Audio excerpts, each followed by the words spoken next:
नबी सल्लल्लाहु अलैहि वसल्लम की वलादत का दिन खुशी का दिन है। बिल्कुल। अगर खुशी का दिन है तो फिर जश्न क्यों नहीं मनाया जाना चाहिए? बिल्कुल, ये सवाल बड़ा अहम है और ये एतराज़ात में से एक एतराज़ भी है। रसूल मुकर्रम सल्लल्लाहु अलैहि वसल्लम की वलादत का दिन खुशी का दिन है, बिल्कुल। अब हम देखेंगे कि क्या कोई ये दावा कर सकता है कि मुझे सैयदना अबू बकर सिद्दीक़ से बढ़कर रसूल सल्लल्लाहु अलैहि वसल्लम से मोहब्बत है? नहीं कर सकता।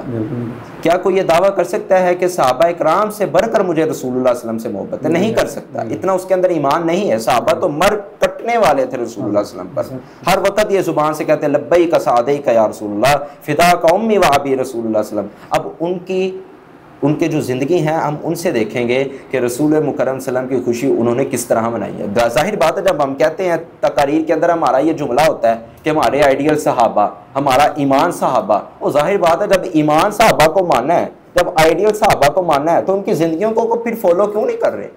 हज़रत अबू बकर सिद्दीक़ रज़ी अल्लाह तआला अन्हु से पूछा हज़रत उमर रज़ी अल्लाह तआला ने, अबू बकर आज सोमवार है, आज रोज़ा क्यों रखा है? फरमाया उमर तुम्हें याद नहीं है, तुमने रसूलुल्लाह सल्लल्लाहु अलैहि वसल्लम से सुना नहीं है कि कतादा ने सवाल किया था रसूलुल्लाह सल्लल्लाहु अलैहि वसल्लम से, तो रसूलुल्लाह सल्लल्लाहु अलैहि वसल्लम ने कहा था इज़ा का यौमन वुलिदतु फीही, कि कतादा मैं इस दिन पैदा हुआ था, पैदा होने की खुशी में मैं रोज़ा रखा हूँ, अल्लाह का शुक्र अदा कर रहा हूँ। आज मैं वही रसूलुल्लाह सल्लल्लाहु अलैहि वसल्लम की सुन्नत पर अमल करते हुए अबू बकर ने भी आज रोज़ा रखा है।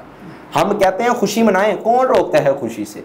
खुशी किस तरह मनानी चाहिए, आगे ये बात आ जाती है। खुशी पे कोई एतराज़ नहीं है, एतराज़ सिर्फ इस पे है कि खुशी मनाना खुशी वैसे मनाएं जैसे सहाबा ने मनाई, जैसे अल्लाह के नबी सल्लल्लाहु अलैहि वसल्लम। बिल्कुल, वो किस तरह मनाई? रोज़ा रखकर मनाई, ना कि जुलूस निकाल कर, ना ही मिलाद करके।